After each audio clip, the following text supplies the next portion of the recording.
Yeah. Oh, you're teaching.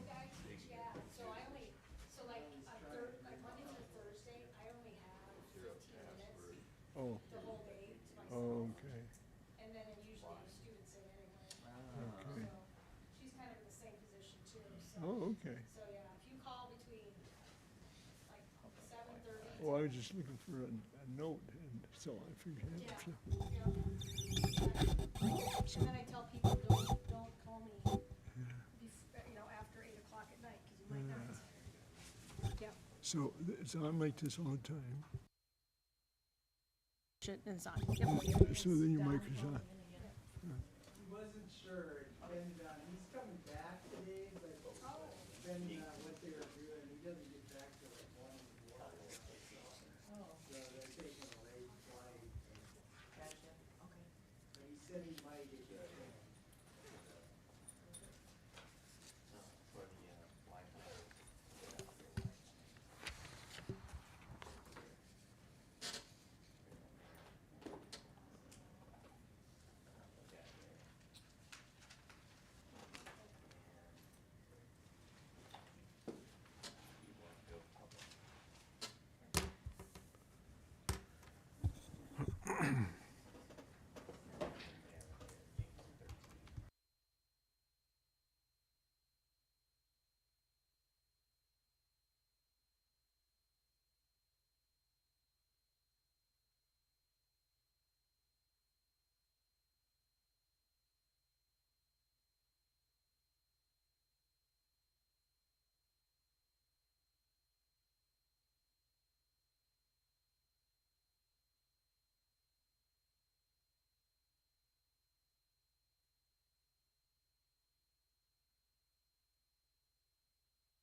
The meeting.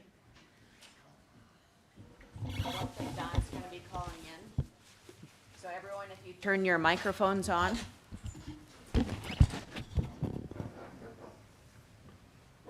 Time being 4 o'clock, I will call the meeting of the Wind Task Force together. Roll call, please. Ely, here. Mike, turn your, Heine, Here. Kettering, Loest, here. Nelson, Here. Welsh, Here. Catolic, Here. Burns, Here. Hornstra. Here. A quorum is present. Item number 3. Does any task force member have a reason to abstain for a financial or non-financial conflict of interest? I'll start with Robert. Burns, no. Loest, no. Hornstra, no. Heine, I do not. Nelson, no. Catholic, no. Welsh, no. All right, item number 4, approval of the agenda. If there are no changes to the agenda, I entertain a motion to approve. So move. Second. We have a motion and a second to approve the agenda as presented. Any discussion? All in favor say aye. Aye. Aye. All opposed, nay. Motion carries. Approval of the minutes from February 1. If there are no changes, entertain a motion to approve. I move to approve the minutes. Second. I have a motion and a second to approve the minutes as presented. Further discussion? All in favor say aye. Aye. All opposed, nay. Motion carries. Minutes are approved. Item number 5 is public comment. At this time, would anyone care to make a public comment? There being none, I will close public comment, and we will move. Yes, sir. Turn your microphone on there, Mike.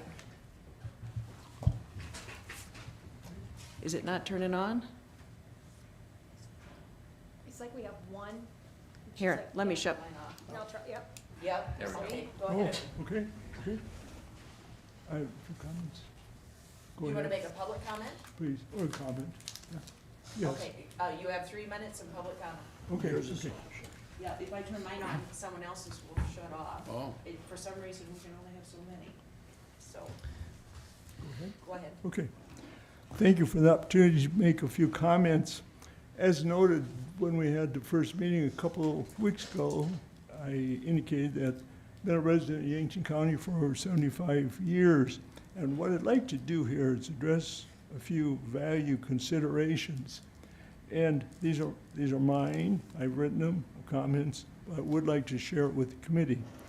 As a member of the committee, I would like to think we have come to this committee with integrity, trust, ethics, respect for others, including their health, welfare, and their property and their environment. Stewardship that is fair and equitable, that we do not personally, directly, or indirectly, including family and/or associates, have, do, or will receive compensation or benefits or incentives or any other value as a result of the past ordinances or a revised ordinance. We are here to review and update the ordinance, and it should be fair and equitable to all concerned in the geographic areas that we may be impacted through this wind ordinance. Thank you for listening. And again, these are my personal comments that I would just like to share, and I just shared with you. So thank you for listening. Thank you. Thank you.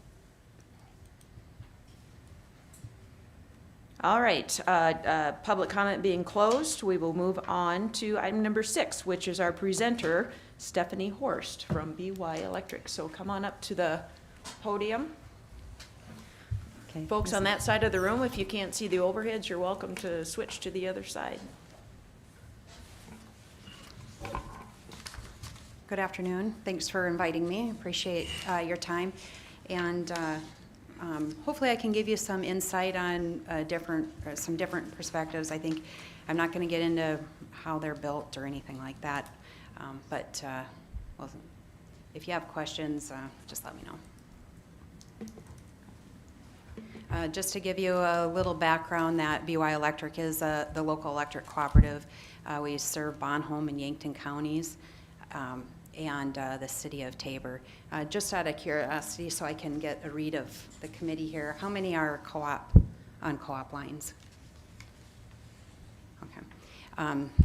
So, what a cooperative is that we are owned by who we serve. So any decision we make is based on their interests.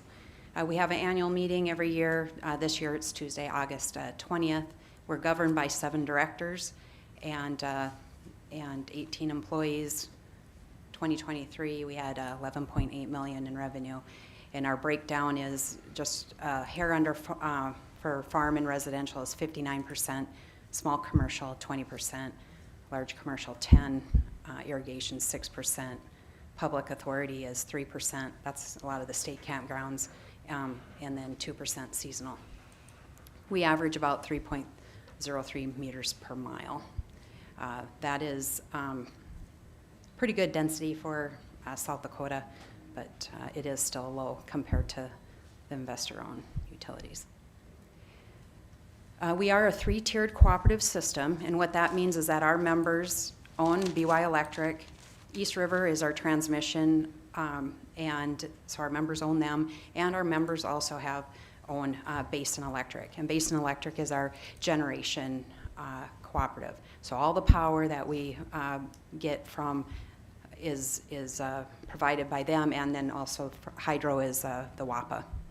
And the energy mix is approximately 20% hydro, 20% wind, 40 coal, and 20% natural gas, nuclear, and some power purchases. So we have a very good energy mix in the area. And what Basin does is they do put their generation into the market, SPP, to leverage better pricing and that kind of thing. BY Electric, our peak last year was in August. We had almost a 26 megawatt in August, and we average about 11.83 cents a kilowatt hour.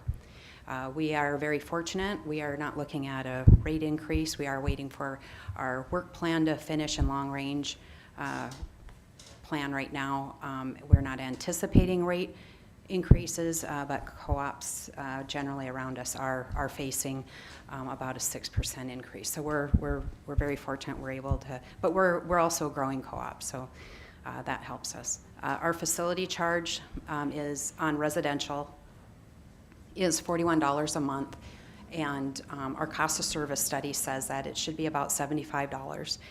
Where we get that other bit is on electricity sales, and so our breakdown on that is 11.5 cents for the first 1,000 kilowatt hours, and then 8 cents after that. So that first 1,000, that's where we're trying to make up that difference. Our average is about 1,500 kilowatts for residential a month. So just to give you an idea of where Basin Electric's generation portfolio is, they have some coal, natural gas, oil, hydro, wind, solar, recovered energy generation, and that's what this line is here. So there's a Ormat is who they get it from, and it's on the borders, not border states. It's a pipeline in that area. They recover heat and generate off of that. So that's where the energy is at. The coal plants, there's a couple in Wyoming and some in North Dakota. And then through transmission lines, we're able to receive the power in our area. So you can see Basin Electric has a very large footprint in all the states that it covers, and that's the darker gray area. It's one of the biggest GNTs in the nation as far as geographic coverage. So, and I do have a link here if you want to, on the Basin website, you can click onto each one, and it gives you more detail on how much of each one of those generations. But for the sake of time, I didn't want to get too much into that. So large-scale solar, the PUC has siting authority for wind farms with a capacity of 100 megawatts or more. And this is the state of South Dakota.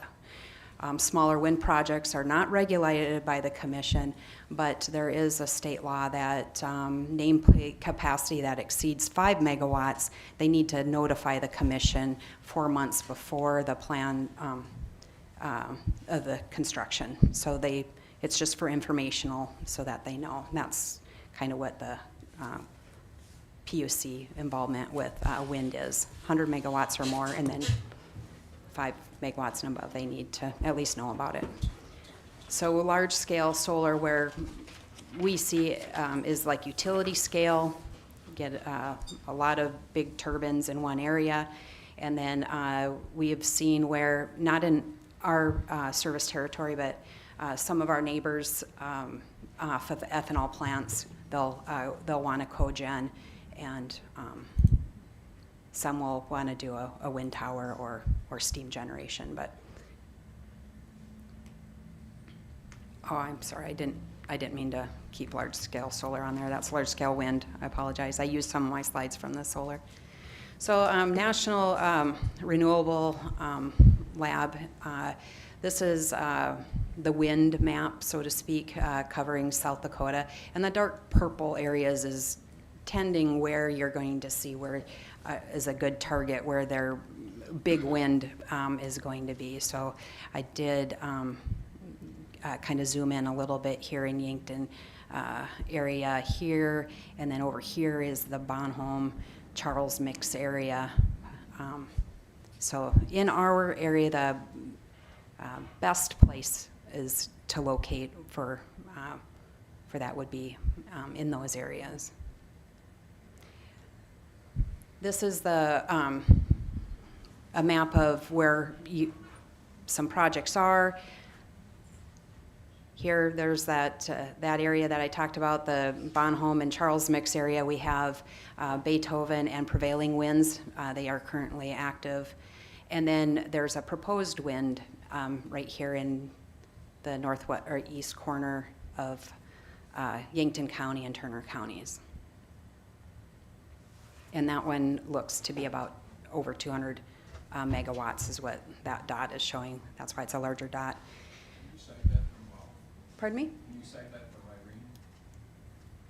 Irene? It would be north and east of Irene, yeah.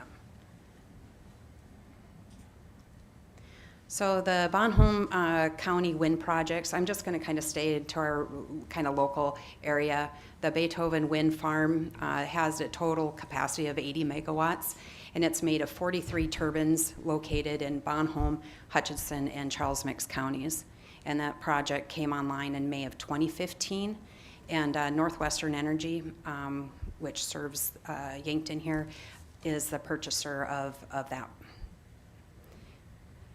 Then Prevailing Wind Park is the most recent one in the area, located in Bonhomme, Charles Mix, and Hutchinson counties. And they began operation March of 2020. And the project has a total capacity of 219.6 megawatts, and it consists of 57 turbines that are 3.8 megawatts each. And the owner-operated of this project is S-Power, and the energy is sold to Basin. So Basin secured a power contract with that. So the members of BY Electric is getting benefit from that wind park. The Turkey Ridge proposed wind project that I spoke of, there's not a whole lot out there. I called the PUC to find out what's going on with this, and why it's on the map is because in 2017 they were made aware of this possible project through WNAX. They heard that easements were being acquired, and there must have been a news story. So that's why it's on the map, because it looks like there's potential that could be a wind farm. I did have shortly after the Prevailing Winds park had gone up, I did have a lady in that Turkey Ridge area, which is, the Turner Hutch area, and she was asking me, where we stood with it and what we thought, that kind of thing, and that they were being approached for easements. So, just that they must be, somebody's getting easements for this. This was a secondary choice area for Prevailing Winds, so if it didn't work out over in the Bonhomme area, then they would have used that, and that's where this map came from. I got a lot of this information is on the PUC website, so just to help. So here is the Prevailing Winds project. And that's basically like north of Avon. And this is the Turkey Ridge project that they're talking about, is roughly about the footprint that would be. Of course, that might not be this proposed one's footprint, but that's the target area, and that is one of those purple marks on that other slide I had showed before. So the question, new wind, well, it'll be a little while. There's transmission upgrades that need to be done. There's a lot of congestion. Transmission right now is a hot topic. Where, like anything right now, who's going to allow it to come in and that kind of thing. And so right now, if a new wind project wanted to come up, they would bear the cost of that transmission, and it just would be too costly. So that's preventing some of it. Right now, there's a lot of negotiations going on right now to get more of the joint interconnections between the markets.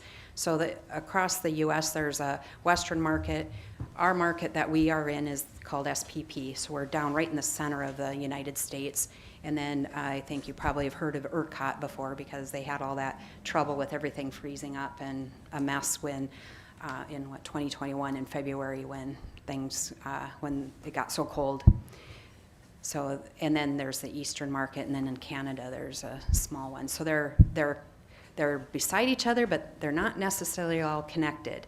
So the flow of some areas, there are times where it would be very beneficial for us to be able to ship the excess energy over to one market to the other, and that. SPP has a queue that needs to be cleared out. So there's a queue of when a project, it needs to go through the SPP process too in order to get connected. So right here, this red area here is what SPP is, and this other area in here is the Western. And right now, SPP and Western are heavily talking, so we can open up those connection marks and move that energy back and forth. So right now, in South Dakota, in the PUC queue, there's 7 projects totaling about 1.5 gigawatts that's in the queue right now. So they're looking at it, and as soon as they, say yes, it's okay, and then they'll go. Roughly, these are the black marks where those projects are.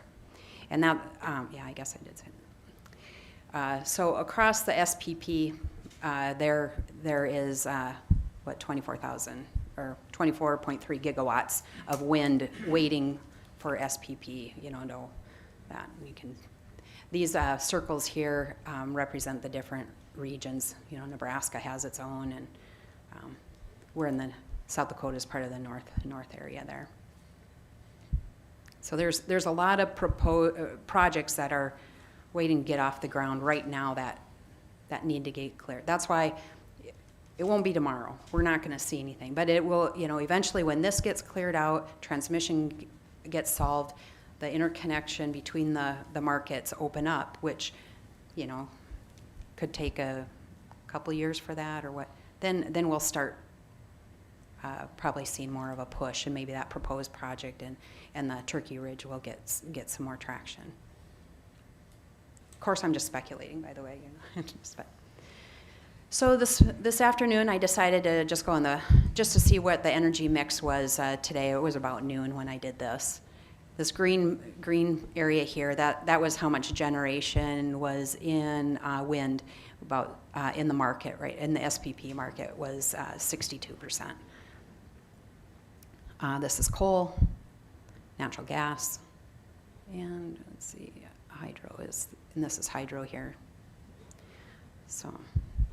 One thing about wind that is challenging the market is that it's getting with any generation right now, the coal plants are such a war on coal, but we do need that base load of some sort, whether it's coal, natural gas, nuclear, whatever it is, it needs to be there.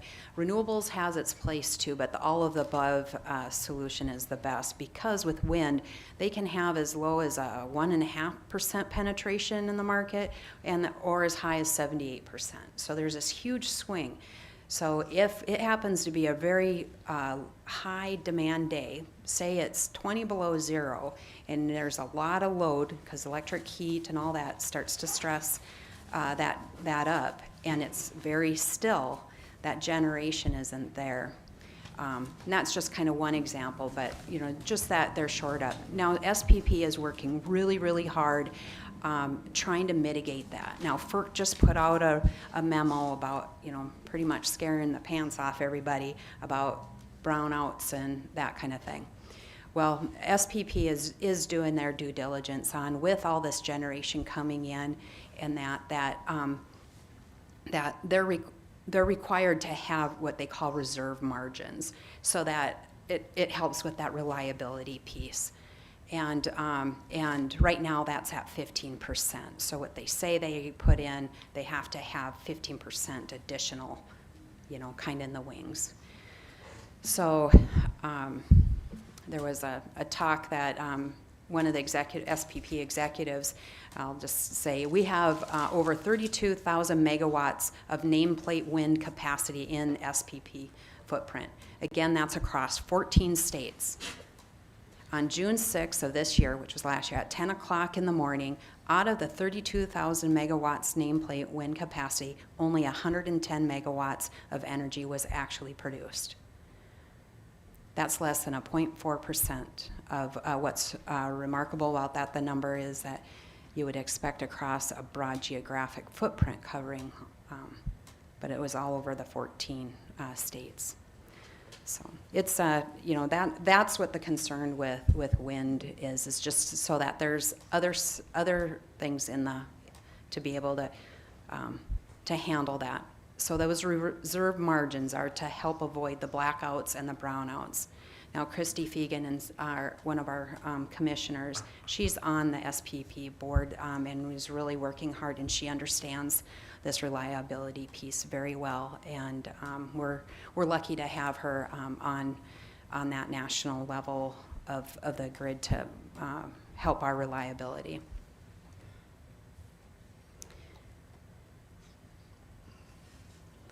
So that's kind of the large scale, and now just give you an idea, we have small scale wind, and I don't know really what you want to call small wind or anything, but to me small wind could be something you can put behind the meter and that kind of thing. But right now what we're seeing and have had somewhat inquires is about they're 15.6 kW with a 25 kW inverter. And then they're tilt-up type of a tower, so they're about 100 to 120 feet tall. So basically the tower would tip down to maintenance and then tip back up. But now I am not endorsing or selling these. You wanna take one and pass it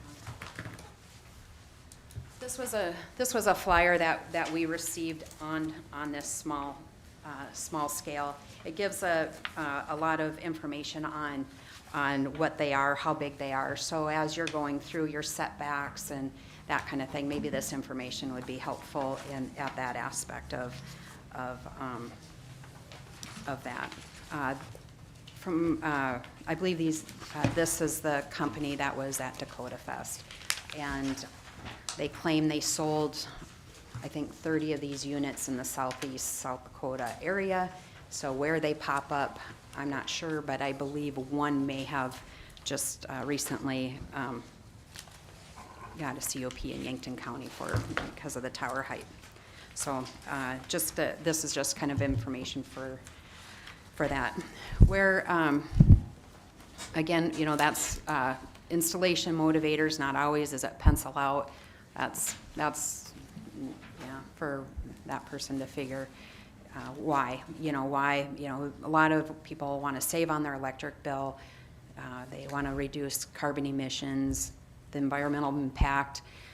They want to be energy independent. These are just right out of the solar. Any renewable is this way. Maintain electricity during power outages. Now that, of course, would have to have battery integration, because most of renewables, if they don't sense utility power, they will just shut down. So battery would be integrated. And some just want it because it's techie and they just, in this flyer, it got into the financial incentives a lot more in detail, but there are grants and tax credits and that available. So there are some costs, you know, we have the application, there's a state electrical permit, there's, depending on these and how many in the area could trigger electrical engineering analysis. You know, there would be a production meter, then there's inspections, any utility upgrades. Looking at this one, for example, a lot of residences may have just a 15 kVA transformer. This 25 kW inverter, we would have to upgrade the service. It says peak power up at the top, it says 22.8 kW. That's why the inverter is probably sized at a 25, even though this says 15. You know, it's going to fluctuate on how much it's going to do. Well, our infrastructure has to be ready for that in case it pushes back. So that, in a case like that, if that member has only a 15 kVA tub, he would be responsible for that upgrade to that service at 100%. So that we can, if that all comes as an offtake. 2024, our avoided costs did go up a little bit. We are at 1.42 cents a kilowatt hour, you know, and that's established. I have a link right here to the PUC based on compensation. It gets into the South Dakota net metering, and that isn't a thing here. We do the avoided cost. And because we have power contracts with Basin and that, anything 50 kW and above, Basin gets involved, and it's a buy all sell all, so it's not an offset from their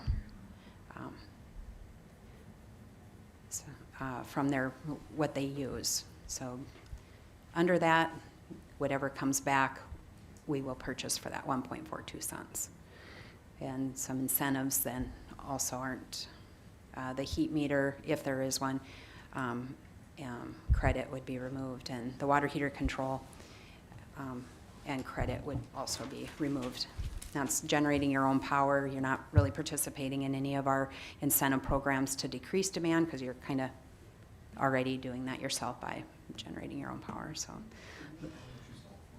pardon me? Can you recall what you sell for again? So, When you sell electricity, it's how much are they want? 11.5 11.8. for the Yeah. first 1,000. yeah. So, the difference, you know, what is, this is wholesale, so, you know, that gets Basin involved. As they get bigger, they can work out power purchase agreements for the great big wind farms, so it's probably a lot higher than that. You set that rate, or does public utility set that rate? We are not governed by the public utility for electric cooperatives, so the avoided cost is Basin's avoided cost. Is that what you mean? Or that rate, or the power purchase agreement? I'm wondering who calculates the you can buy for 1.42. Basin Electric does, yep. Because that's who we purchase our power from, so it's their avoided costs. Now, of course, yes, there's that question, well, you sell it for 11 cents.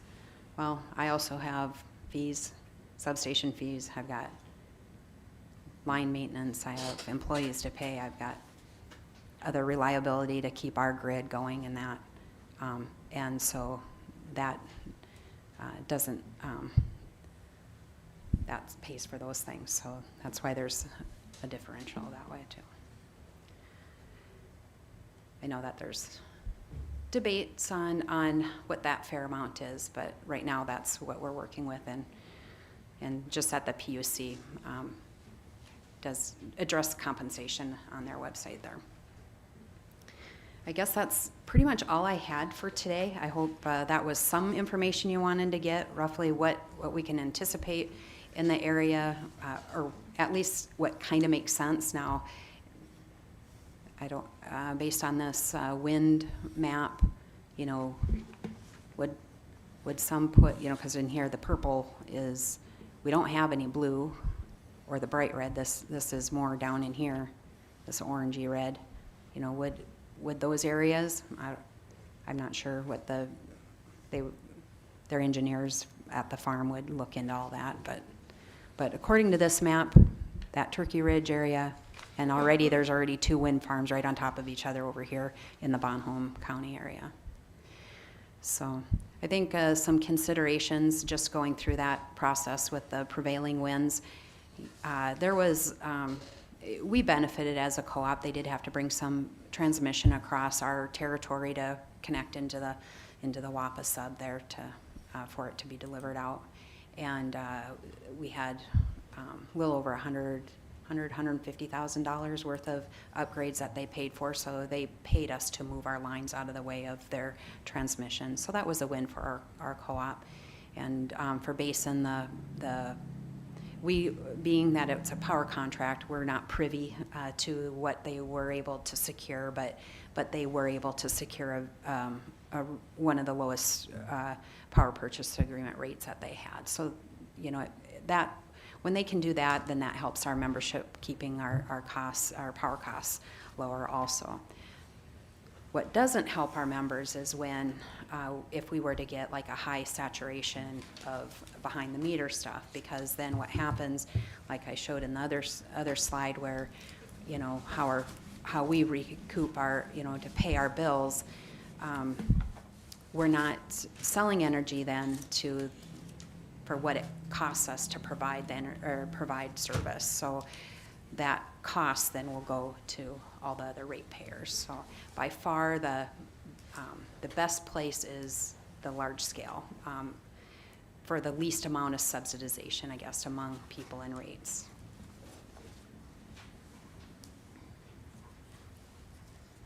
I have a question. Could you explain first what the purpose of the inverter is on your 25 kW inverter on the small wind What's that? turbines? And also, how much per kilowatt, actual kilowatts generated is the grants, subsidies, and depreciation worth? If you could divide that up per kilowatt. This isn't mine. This is, I believe it's from a vendor at Dakota Fest in Mitchell area, and this was one of their flyers and what they were wanting to sell to people. So I'm not sure what's behind their numbers on any of that, if that helps. But this is what they're proposing to people to put up behind the meter. Well, the point I'm trying to make is the taxpayers are furnishing a fairly large percentage of the actual construction cost of these through tax credits and depreciation advantages. And just wondering how much that amounts to as far as unaccounted cost of production is provided from the taxpayers. Oh, yeah, yeah, that'd be nice to know, huh? Yeah, we need to know that because it's all a part of the cost of this. Yes, yeah. Your 25 kW inverter, can you tell me something about that? I don't know. I just know that on the front page of their flyer, that's the inverter size that they were putting with that particular tower that they're marketing. So with wind and that, it'll fluctuate, you know, on how much I guess on the top here, it says that the peak power is 22 kW, 22.8. So the inverter has to be large enough to handle that, and then so does our infrastructure. Sure. When you build or look to build a transmission line, is there a cost sharing with the public sector? No. So why not? For us, when we build transmission for the. My thinking is that we have road systems so that I can get my corn to market, Mhm. and that's part of a public system of roads. Uh-huh. And so it'd be nice if I could get my energy to market as well. It's almost like if you took Yeah. the roads away and then said, oh, go be a farmer. Right. Yeah. The difference is that roads are maintained by county, state, local governments, transmission, other than the federal WAPA, those are, but all the others are privately owned, whether it's by co-ops or IOUs.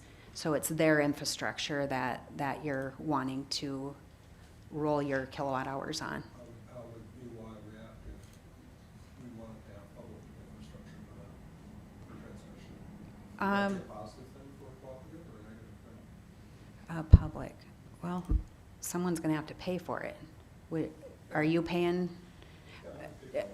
Well, yeah. So our members, through the rate, that 11.5 cents that we charge, altogether, that helps pay for, that's pretty cheap, I think, to pay for the infrastructure that's already there and in place. I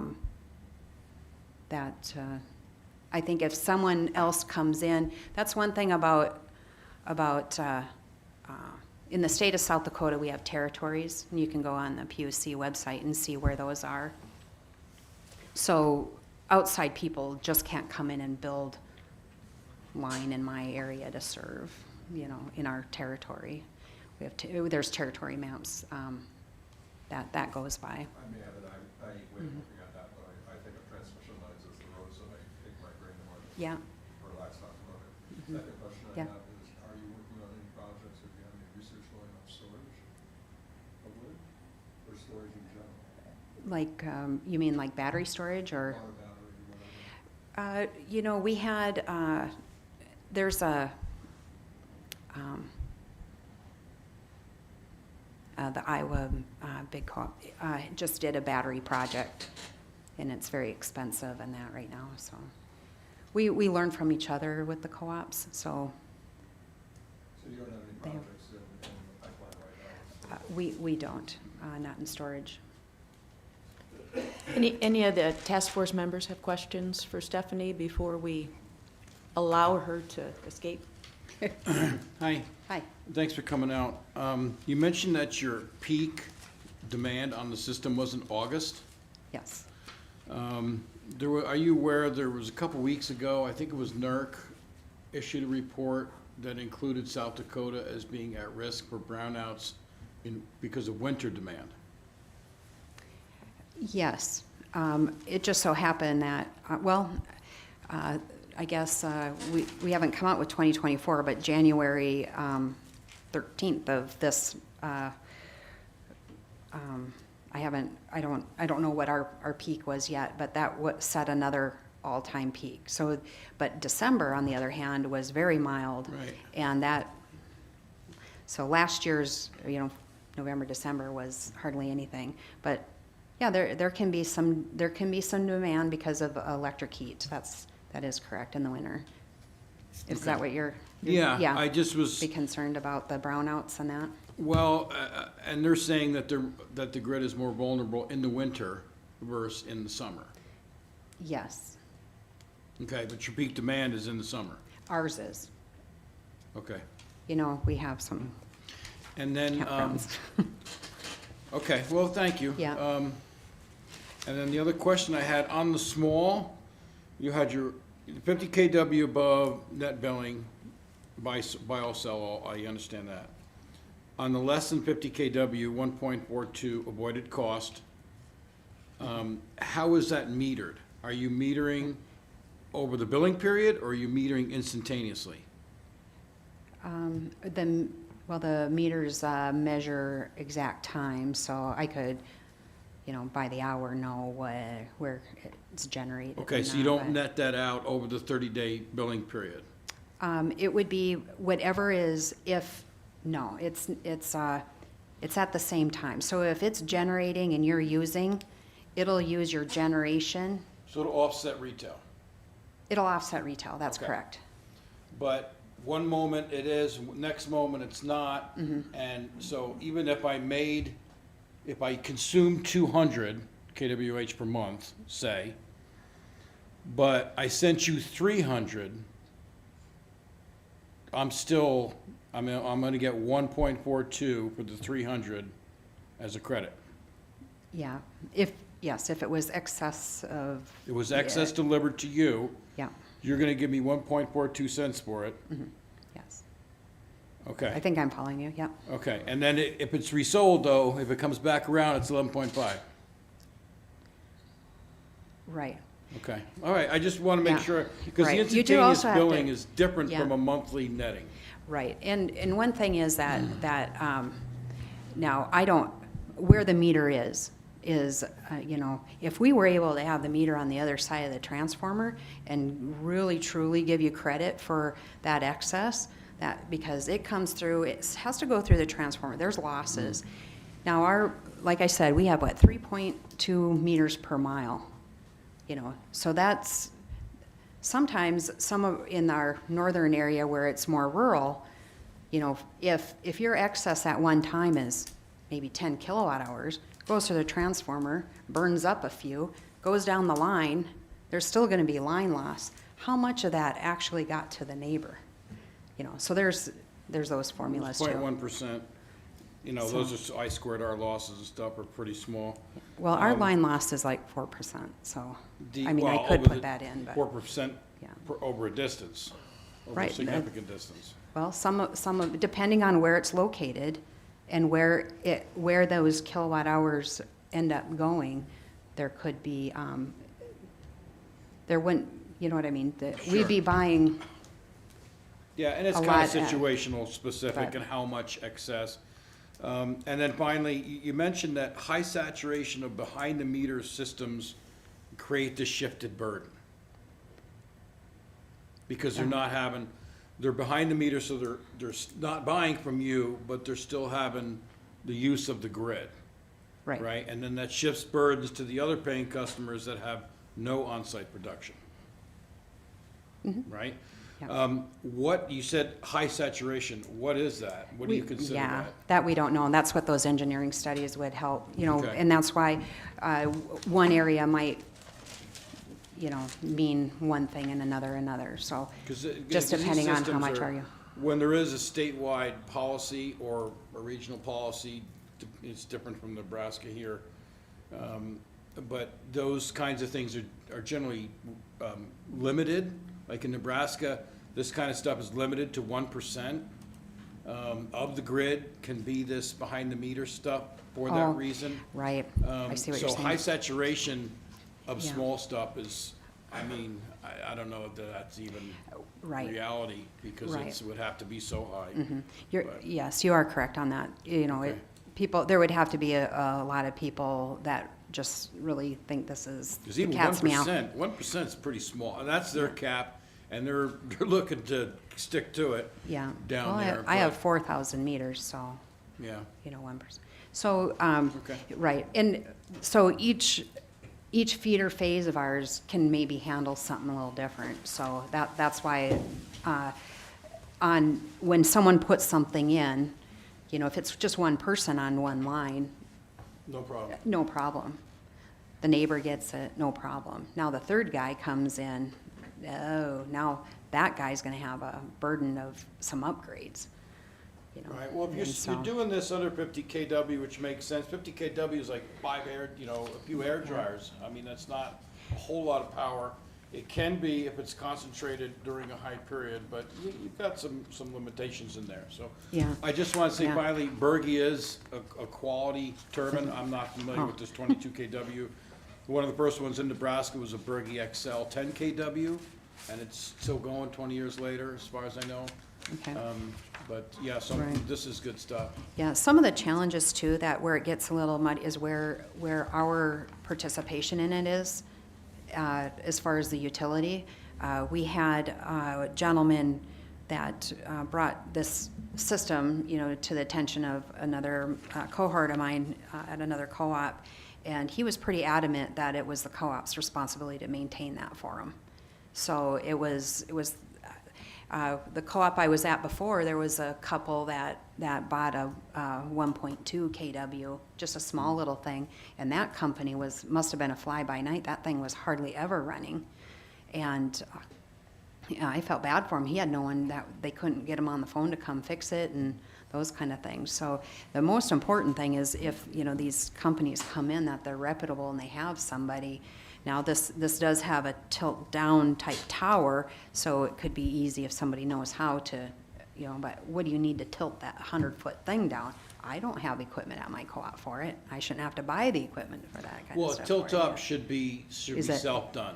Is it? There's Okay. no crane required. I put an It's like 80-foot in Winnebago that was a tilt up, and it's just a screw on a hinge that lowers it down, you know, Yeah. safely. But it's a huge foundation. It's a Ju- big cost per KW for a small tower. Yeah. Well, I don't want my employees worrying, pushing a No, button anything for a behind the- screw. It might fail.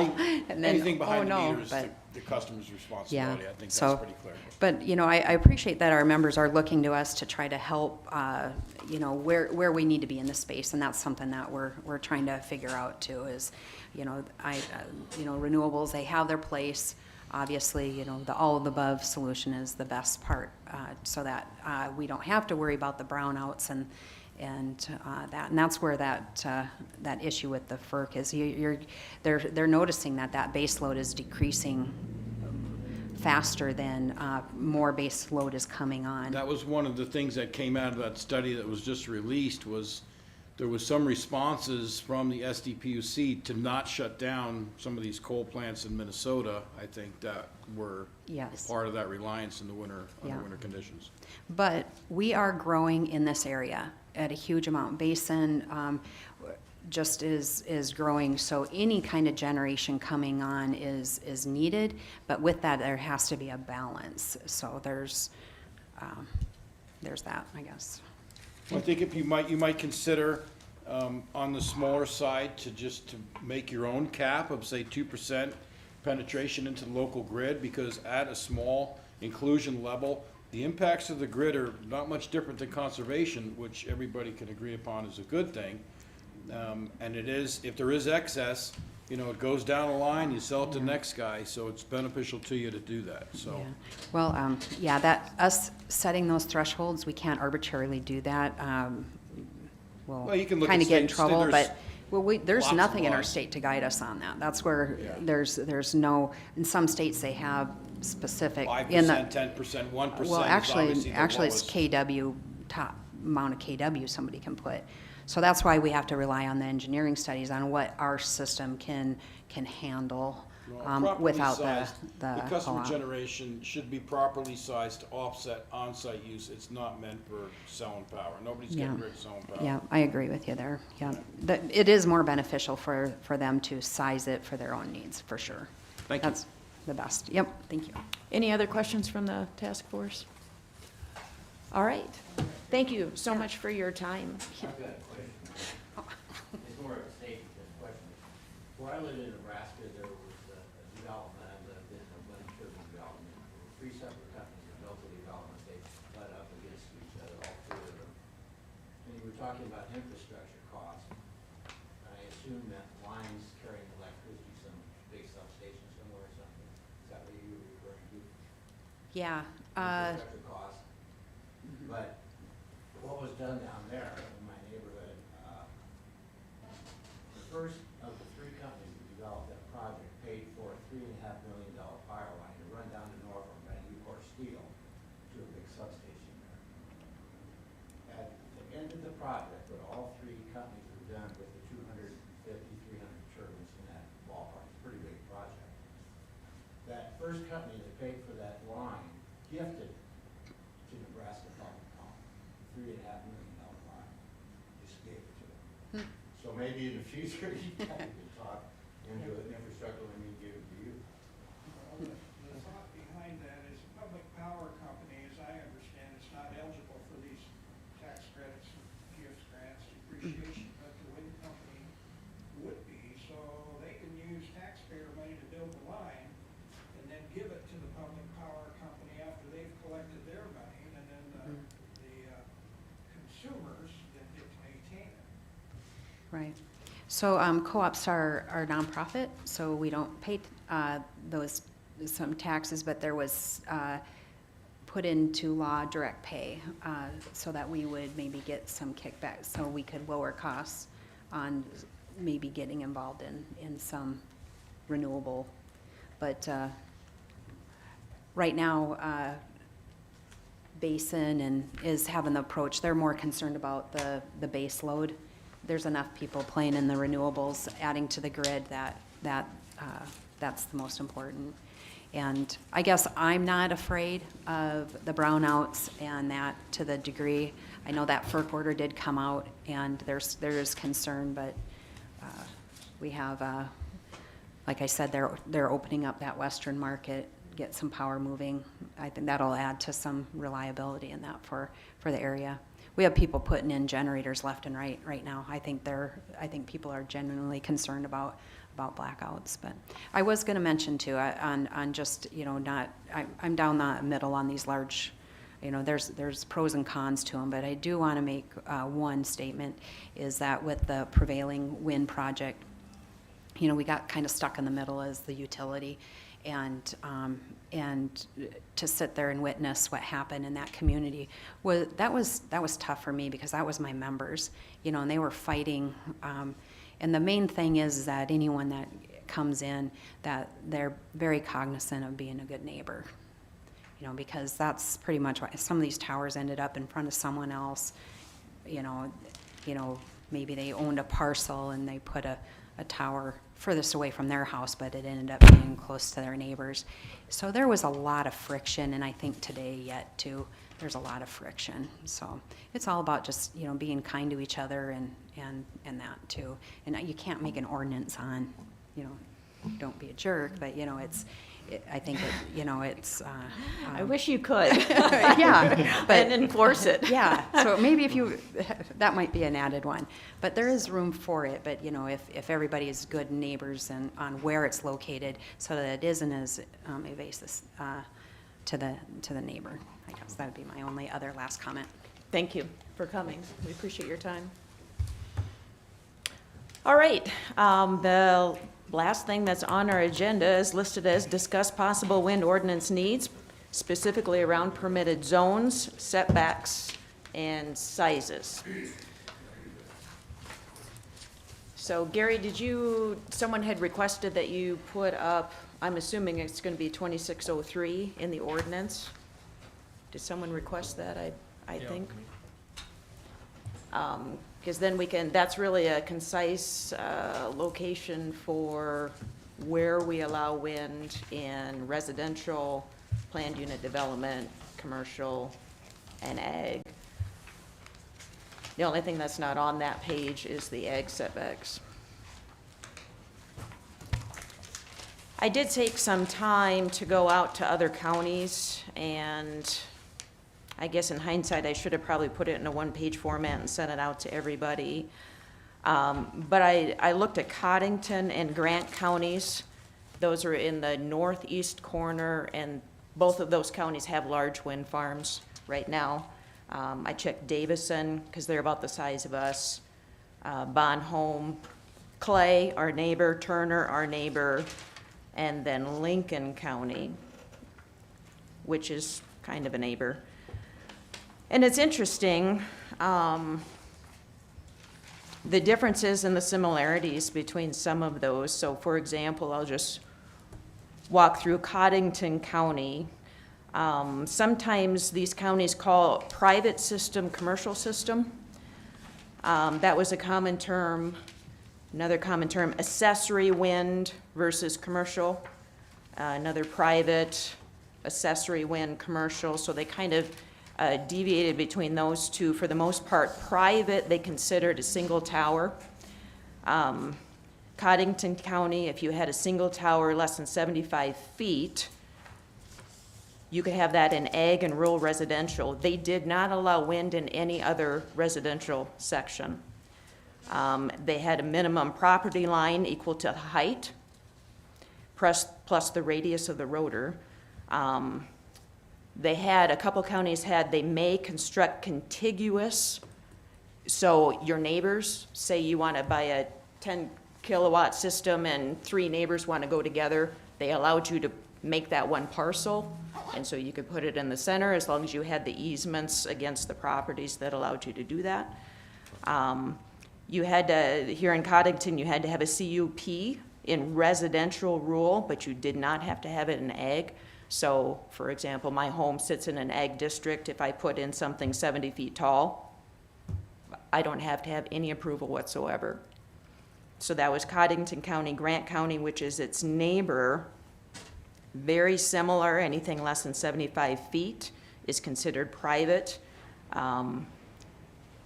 It's only allowed in ag area.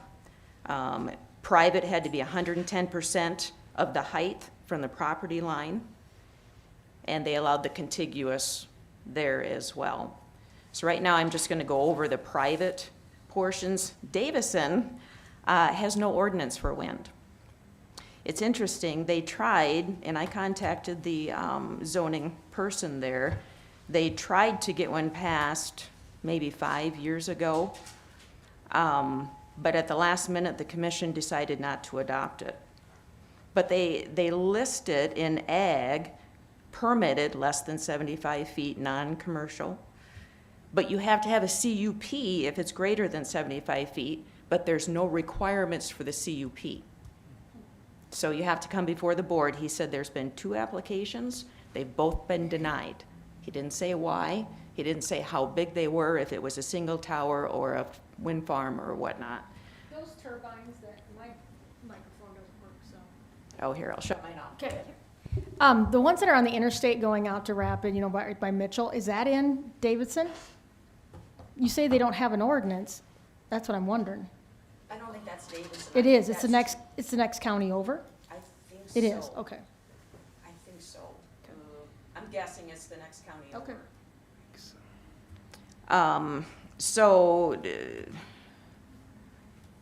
Bon Home, yeah, go ahead. When you're looking through the different zonings for the different property types, are you seeing anything regarding size of the lot? Well, they would have, I did not write down did I write down the size of some of these lots? I did not. Sherry, But most of those in ag would be a little bit larger lots, at least 5 acres, I would guess. Some of them are 25 requirements. Sure, but at least a minimum of 5. yeah. Yeah, I would think most of them are. Because some of the ones I also went through and looked at some from not just South Dakota, but everywhere. And I saw there was one that had, if it was 1 acre or less, forget about it, like that. There was something else most of them were, again, with your setbacks. You had to be within your setbacks, and your tower could not, if it fell, it better not fall on somebody else's property. I mean, that was the big, looking at all of them, that was the big kahuna in it, is the fact that if something happens, it's not gonna fall on somebody else's property. And so Correct. that was the big one that I saw all the way through them. So from what I could see with Bon Home, I was given a copy of just the wind ordinance itself. Small wind is permitted in all districts. 1.1 height setback. Clay County, accessory wind, max height none. The rear yard only, 1.25 height. And they had a low height limit. The blades had to be at least 30 feet above the ground. And that's a recommendation from the wind Yeah. people is 30 feet. 30 foot higher than anything within 500 feet, technically. So the accessory wind, private, in Clay, I don't think they had a zone limit. Turner County, a private system is less than 75 feet on site, and then they had a section that applied, and that was 1313 does not apply. Low is 30 feet, max height none. Lincoln, low is 30 feet, max height none, setback 1.25 height. So Turner and Lincoln County oftentimes copy each other in things. I had a question on zones, and I sent a request to the Lincoln County, and they haven't gotten back to me yet, because I couldn't find it listed in their ordinance there. So those are some I guess, what other people are doing in the state of South Dakota, and those were just, so I think maybe if we just look at private use first, before we get into the big ones in there. So right now, if you look, and I had to color code mine, so right now, rooftop systems only, high density, moderate density, rural transitional, lakeside commercial. So those are currently in there. So high density, we have made 20,000 square feet, which is about a half acre. Moderate density is 40,000 square feet, or about a half an acre. Commercial is also 40,000. Lakeside commercial is 20,000. Now, on those lot sizes, some of them have minimum widths too of those lots, and so I think we should look at those. Yep, so what I thought, and maybe my logic's not correct, the largest tower you could put on a 20,000 square foot lot would be on a square lot. Because if you make it like this, you're defeating the size. So the square lot, so if you look at 20,000 square foot lot, the center of that is 71 feet from the property line. And if you're saying 110% from the property line, that's a 64-foot tower. So at 20,000 square foot, if you only relied on property line setback, it's 64 feet. Now, there was one of these ordinances, and I can't remember which one it was. The setback was from not just property lines, but from any habitable building. So if you think about that, 20,000 square foot, your backyard's maybe 10,000 square foot. You know, you're not gonna put up Not wind. likely. So it might fall on your house, but it's not gonna fall on the neighbor's property like that. So there's different ways to control it. There, if you're looking at a 40,000 square foot, the tallest tower using 110% is 91 feet. So that's about an acre lot. Moderate density, commercial. Planned unit developments in low density are 5 acres. That's 212 feet. If you had a square lot right in the middle, 110%, so you had a little give. That's 212 for a 5 acre.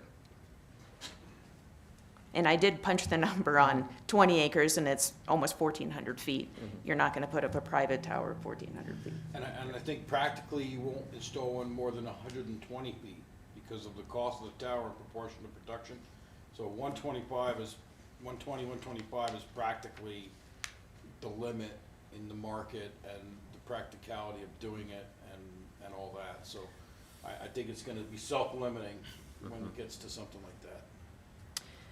Yep, and when you look at, and if you went out to the wind, either the government sites or the wind association sites, I mean, if you're looking at that 20,000 square foot, half acre lot, 64-foot tower, they say you need to be away from any roof lines or trees by 250, 30 feet higher than anything. 30 within feet 300 higher. feet or- You know, so if you got a 50-foot tree and you're supposed to be 30 foot from the tree, you gotta be 80 feet in the air just to get wind.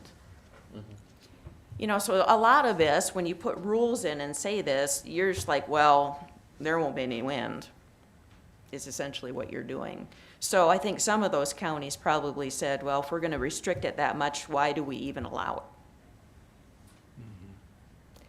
So that's the question, is do we wanna put a restriction, say, less than a 1 acre lot, a 40-foot tower, and each additional 1 acre add 10 feet, so at 4.9 acres, the most you could have was a 70-foot tower.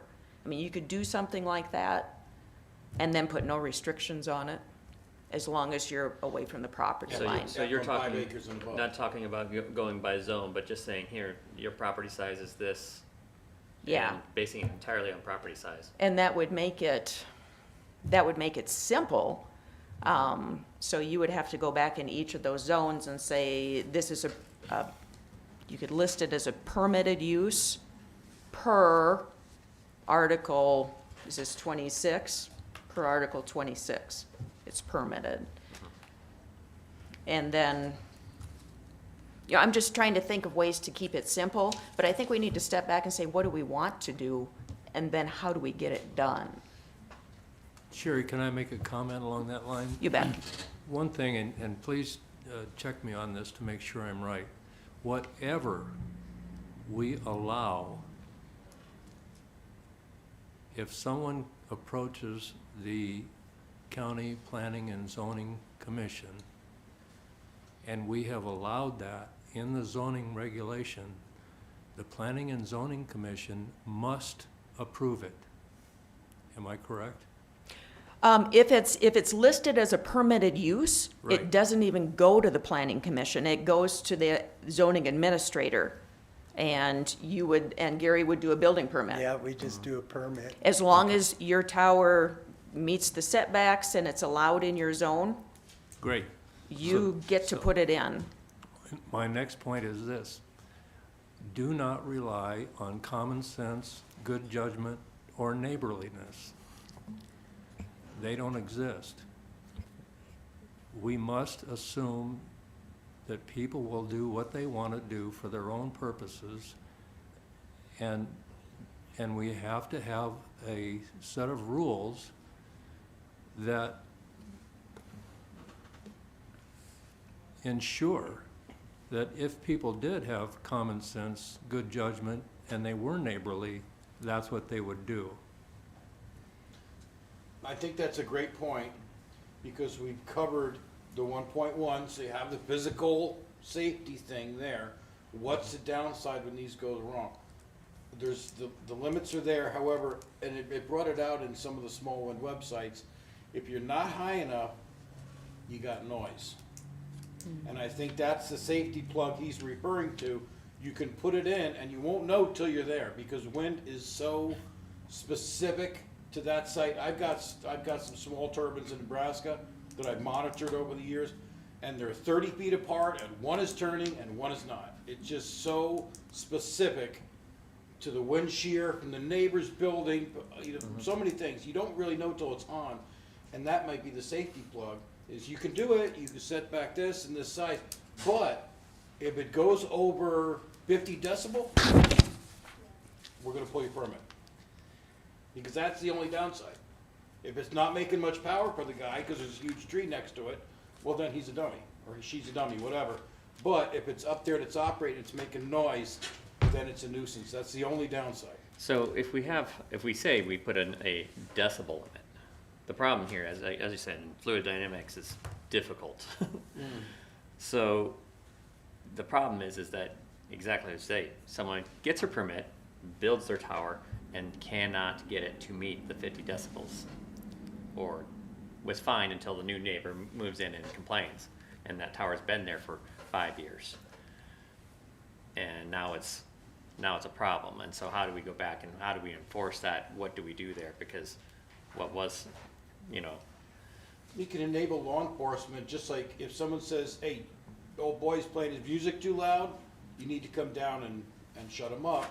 Law enforcement also has the ability to shut people down for noise. There's obviously some level there. Maybe it's subjective, maybe it's, the guy's got a decibel meter, I don't know. But Well, and again, also- they would be able to file a noise complaint, just like anybody and the else. other problem with decibel is, again, yeah, decibels are varying depending on how far you are from. You know, you'd Exactly. have to make a measurement point for where this decibel measurement has to be residence, read. Yeah. And, So to jump in there on that point, our current ordinance requires a CUP for every wind turbine. I don't care what size it is. And if you flip the page to 179, there's a noise, so if you scroll up a little bit, Gary, item 4, noise. Small wind energy shall not exceed 55 dBA, measured at the closest point on the closest property line from the base of the system. The noise level may be exceeded during short-term events such as utility outages and/or severe wind storms. I would argue during a severe windstorm, the noise of the storm is It's the least drowning of your out. worries, that's true. So that one I'd say doesn't really do much for you, but I guess, you know, Sherry, again, going to an overview, kind of an idea here, One rule that is a good one to follow is if it ain't broke, don't fix it. And as far as I can tell, this section 2603 isn't broke. And it's been in place for a long time. And it doesn't require any additional head scratching on our part to just leave it in place as it is. Now, it could be, and Rob would be the one maybe that would know these things, that we may need to make a technical change of some kind. For example, let's say we have, in R1, we have a 30-foot height requirement. Well, it could be that the only towers that are commercially available are 33 feet.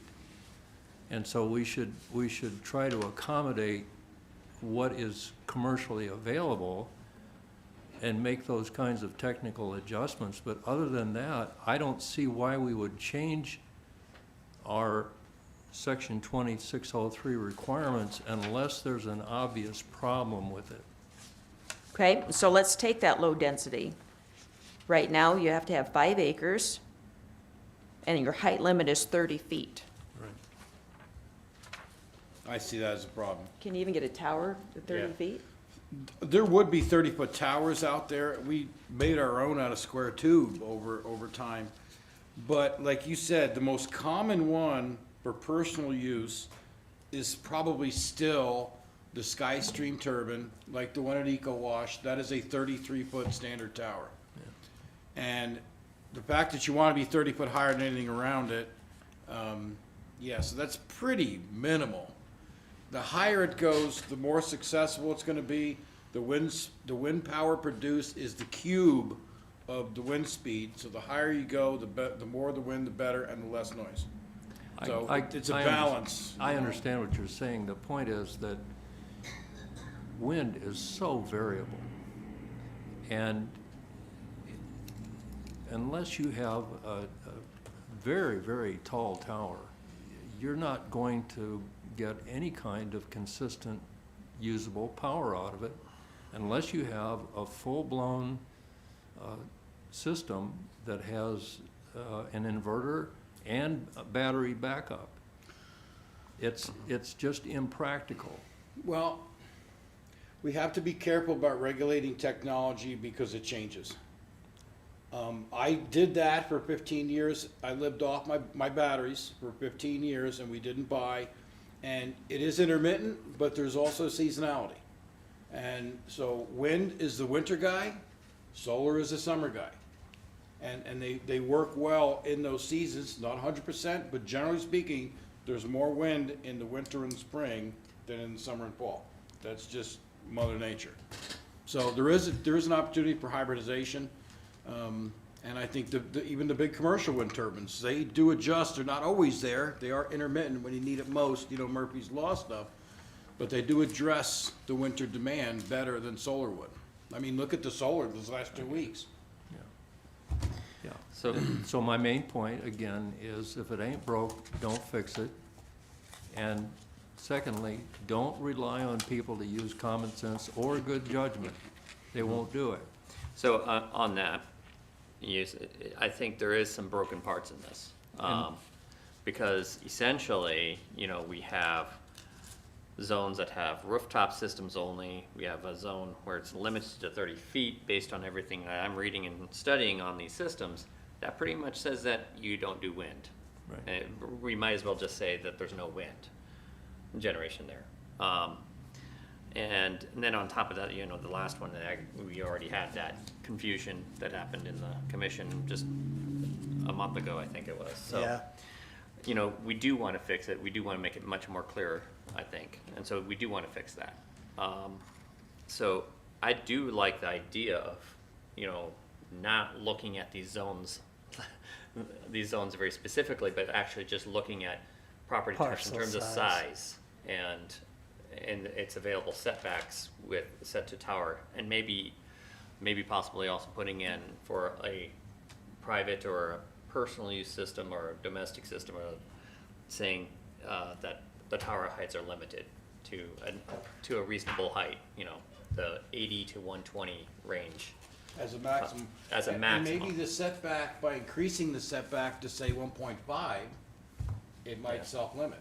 Well, it sounds like 1.1 or 1.25 Is does enough to But self that also, but then it also relies upon a sizing as well as a setback. Mhm. But if you wanted to go with just setback, you maybe increase that and cover that. I think the zones that allow rooftop turbines now should just remain that way. I don't know that high-density rural areas are a good place for really any tower, my opinion. And I put one up in a high-density area, and after, looking at it afterwards, it was a mistake. Just because and I mentioned that before, just because you can, doesn't mean you should.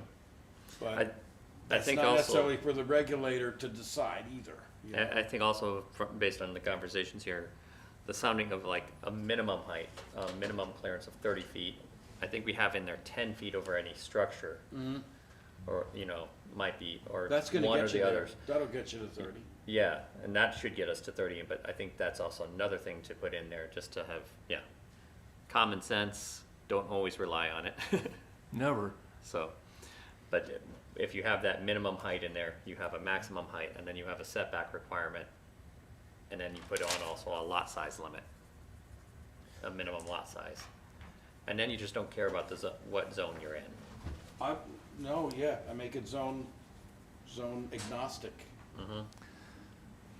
I'm just telling you that if we start allowing people to put up 40, 50, 60, 70-foot towers on 5-acre plots of land, there will be hard feelings. There absolutely will be. 60-foot tower on a 5-acre lot? 5 acres isn't that big. There's trees bigger than that on a 5-acre lot. Just be prepared. If you allow that, there are gonna be some serious hard feelings. Because, I don't want it. I live on a 1-acre lot, and right across the road from me, there's a 3 or 4-acre lot. And then right across the road from that, there's probably 120 acres. I don't want to look at them. For reference, we were kicking around the idea of 120 feet maximum. The flagpole Right. by the camper sale, that big flagpole, Mhm. 120 feet. Right. So it gives you a mental reference. Mhm. I bet anybody would be okay putting up that flagpole on a 5-acre lot. Imagine one on every 5-acre plot. I would be happy to see the American flag flowing on every 5-acre lot in this county. I painted Well, my I- turban red, white, So, and blue. and also speaking of that too, and talking about putting up a 120-foot flagpole or a tower, how does this also suddenly affect cell towers and any other tower type out there in our Well, zoning, and it's- arguments that might be made? Cell towers are a little bit different because Yeah. we have little control over that Right. because it's a required utility anymore, so cell phones are a little bit different, but, I mean, But just, flagpoles, I yeah, don't think just for are. reference, we had a big discussion on the one on 310th Street not long ago also, and that was 199 feet. And the neighbors, like you said, didn't want Yeah. to look at it. Yeah. And It's, that's, you know, that's quiet, that doesn't make any noise. Yeah, and that No. makes no noise. Right, and a flagpole is different, you know, I get the idea, but the point is, these are not flagpoles, they're windmills. And having that tall a tower, just like the flagpole at the trailer sales down on Highway 52, with a windmill circulating around it on every 5-acre plot of land is just, you're gonna have conflict, I'm telling you. And so I wouldn't allow that. Well, any argument is legitimate. However, we probably want to, in my opinion, whether I think I think it needs to be a little more tangible than I don't wanna look at it. Just to try to distill it down. You know, cause that's the whole NIMBY argument, not my backyard. I want power there all the time.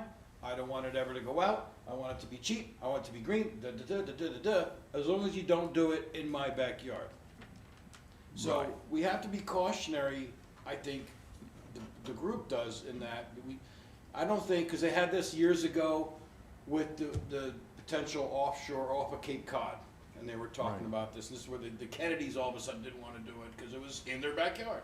Right. And that's where that whole kind of discussion came up as the visual thing. Now, noise, and that's subjective. Like she said, and others would say, oh, seeing energy dependence on every little acreage, hey, you know, good going. Other people will say, don't like it. It's totally subjective. There's no measurement, there's no tape measure, there's nothing that we can make that into a tangible thing. Distance, ball protection, noise decibels, safety checks, state inspection. Utility is gonna rob people anyway of whatever they make with current policy. Right. So I think the assumption that they're gonna be on every household is a stretch. Right, with and current just policy. to let you guys know, I'm not the resident curmudgeon. I The reason know. I'm raising these objections is because what happens is that the average citizen out there is really not paying attention to what we're doing. They're working, they're raising a family, they're driving their cars, they're mowing their lawns and so forth. They're relying on us to come up with a set of rules that will be acceptable to the average citizen. And those of you who are on the Planning and Zoning Commission have been confronted occasionally by citizens who live in developments and thought they were living in a certain type of development, and then find out later that they were living in a different type of development. And when multifamily housing started being built, they objected to it. The problem was that they weren't there at the creation. This is the creation. We are creating now a set of rules that should comply with common sense community standards and the shoe on the other foot idea. The idea is, how would you like it if somebody built that right next to your house, whether you live in the city or where you live in the county, whether you live in a PUD or whatever you live in? Think about how you would like it if not just one, but many people put up wind towers of the height that we're talking about here. What would you think? And would you be happy with the County Planning Commission putting those kinds of rules into effect? Again, wind power is simply not reliable. And as a matter of fact, if you pencil out the numbers, and as a former banker, I've penciled out the numbers for solar power. I haven't done it quite as carefully for wind power.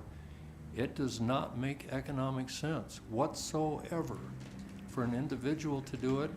And as a matter of fact, if we didn't have the gigantic federal subsidies, it wouldn't make any sense for the big corporations to do it either. You know, the gentleman that addressed us last week used a term, it was reliable and consistent.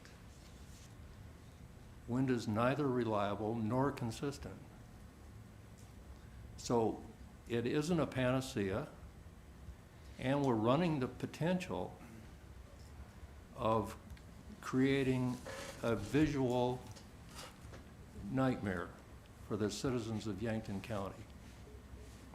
So we need to keep that in mind when we're thinking about these height restrictions and so forth. Imagine the ultimate conclusion. So, to your point, there's a couple counties here that don't allow it in residential, other than ag residential. And we don't have an ag residential. No. We just have ag with people living in it. So, and then they'd say if it's less than 75, it's okay, and if it's greater than 75, you need a CUP for further discussion, if you will. So to his point, there are counties that recognize that. And Sir. this is something you could do, is you could say that as you said, if we did this where we didn't specify the zones here, and we come up with these restrictions, but then in each one, so the residential zones, it would be a CUP, not a permitted use, but a conditionally permitted use. Other zones, it could be a permitted use with these rules. And there's a lot of ways we can do this, and I think we have to make that balance of, we have to let people, at the same time, there's probably are people out there with 5-acre lots that would love to put a wind tower up, but it doesn't make any sense at all at this point. So it's like, it's a balance of those, what's good for this neighbor and this neighbor, and that have two entirely different views. Yeah, I- but if people made those kind of economic decisions, we wouldn't be seeing all of the travel trailers in these parks. Because if you want to see a waste of money, that's it. They're paying interest on the loan that they used to buy that travel trailer, and they're paying hundreds of dollars a month rent for the lot that the trailer sits on, and they don't get to use it but a few months of the year. And so people don't make good economic decisions. They don't. And unfortunately, Mr. we're not here to regulate people's economic decisions either. Well, so- no, we're not, but we can't rely on the idea that somebody will sit down and figure out whether it makes economic sense to do something. They'll do it anyway. Mhm. And I offer don't raise your hand, but I offer the analogy of, just think about how old the car is that you drove to this meeting. Then think about how old the bed is that you spent the night in last night. Which one's newer? It's the car. And the reason why is because you don't drive your bed down the street. So people don't make economic decisions based on common sense or good judgment. That's a fact. Mike, you wanted to say something? I was just going to follow up on Mike's comments here. Didn't we have here at the county, the last 2 or 3 years, a tower that was to be built or put up out in the West Yankton here, and the residents were very concerned about that? That was the cell tower we mentioned earlier on 310. Yeah, but Yep. but I think it can be considered similar to what is here. It's something that is not normal that you're gonna find in a residential area.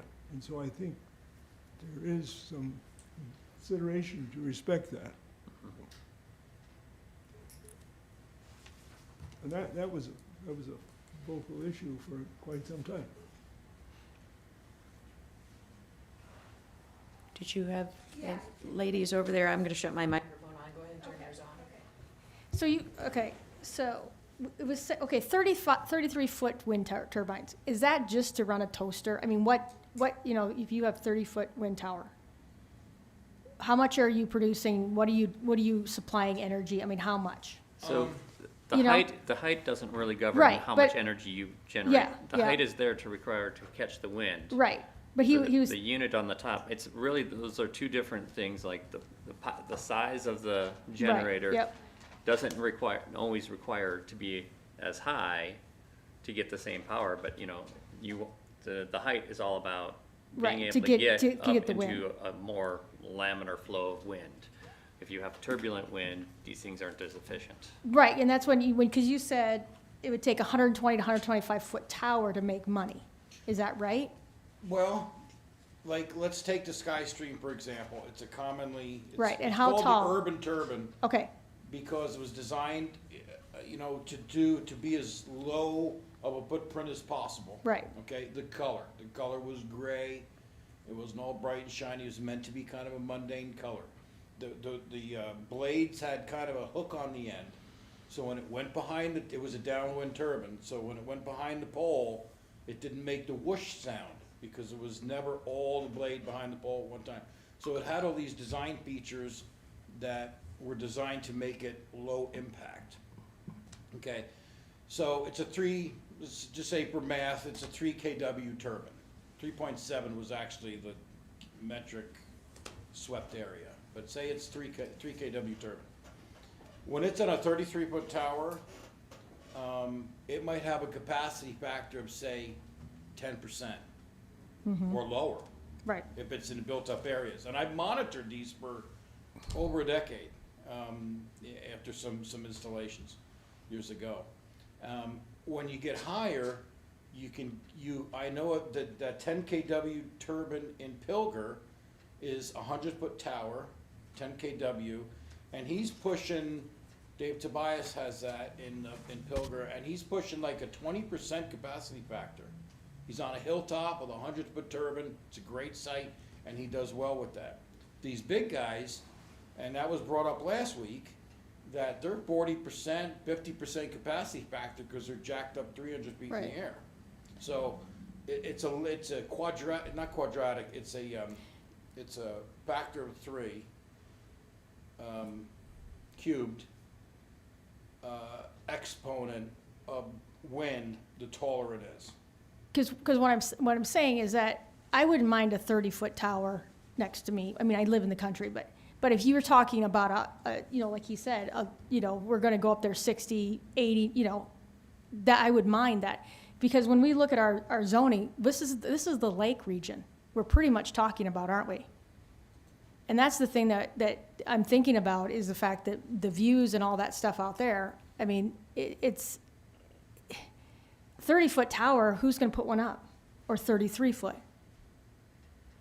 We're talking really tall, and then getting back to what Mike was saying, is like, I would be concerned then, if there was in order for somebody to get their money's worth out of that tower or get the use out of it, it's got to be, like you said, jacked up there.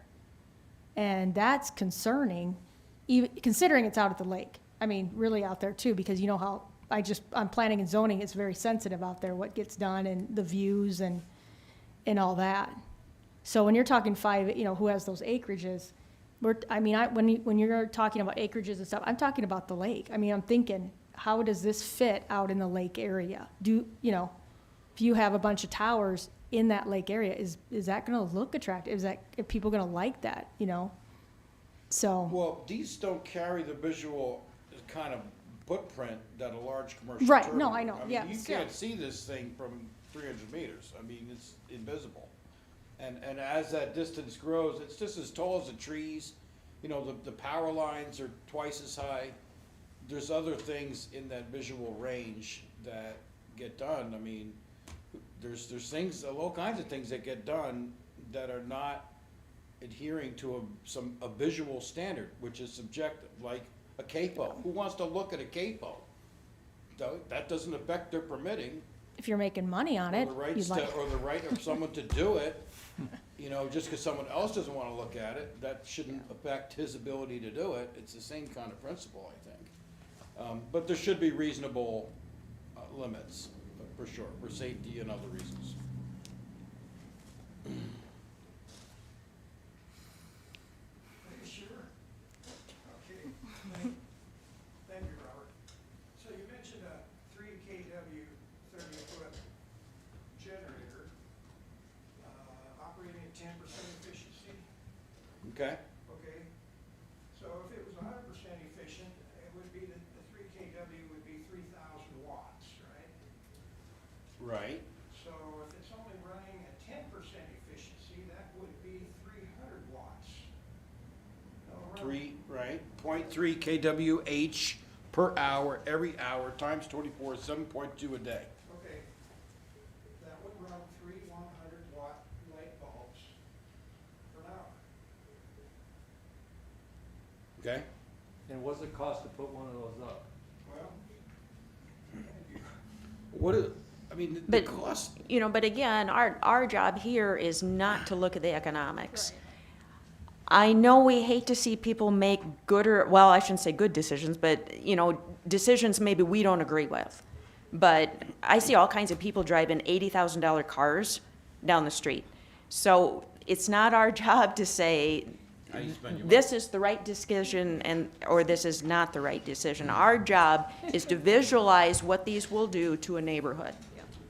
And will it improve the neighborhood? Will it cause issues? You know, so right now, when you look at our ordinance, rooftop only is high density, moderate density, rural transitional, and lakeside commercial. Can you bring the zoning map up real quick? Because I want to make a point on rural transitional, because that's an area that I really feel we need to leave rooftop only.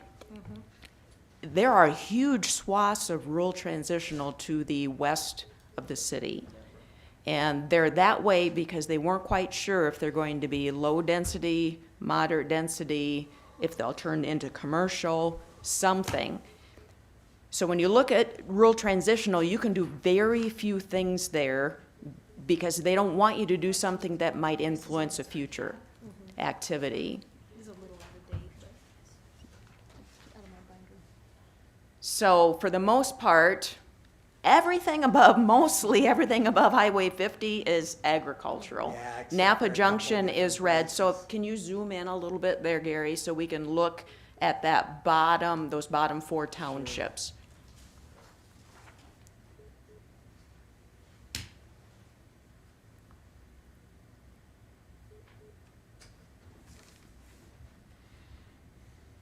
There you go. So rural transitional is blue. Dark blue, yeah. Dark blue, so there's a huge swath of it out there. And if we go with an acreage only, you can put essentially wind about anywhere there. And a lot of those swaths are 40, 80, 120 acres, 160 acres. So that kind of opens us up there in that. So to get back to kind of what Mike's saying, and is to leave some of that roof only in place and to not mess with just a size, because in moderate density, I know we've got lots bigger than an acre. We might have some 5-acre lots. They're In close, moderate at least. density. Yeah, in certain ones. You know, so you get kind of, again, people move into an area, oh, this is moderate density kind of thing. So you do have some concerns there. So low density, which is the 5-acre, and is that the light pink? The low The density? Is the green, the light green. The low density is yellow, the 5 Yeah. acre. Okay, so it's yellow. The green is along the river, that's government. So the low density is the yellow. And I know there's a lot of planned development out in those low densities right now. And right now, we have a 30-foot limit. And it's also in a planned unit development that has a 30-foot high limit. So I think that's probably where the discussion needs to be, in the 5-acre, in that low-density planned unit development. How high could we go above the 30? Would a 75-foot, a lot of counties were saying 75-foot was kind of their tipping point. Below that, you could put it up. But some of those counties didn't allow it in residential at all. So they're trying to strike that balance. Mike, did you want to say something? Oh, I was gonna say is, kind of going back to what we're trying to come to a closure in is,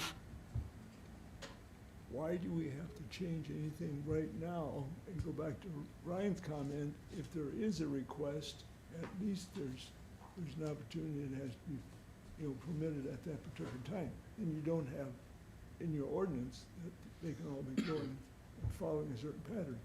It requires a permit before they can obtain one. Well, right now, every tower has to have a conditional use permit.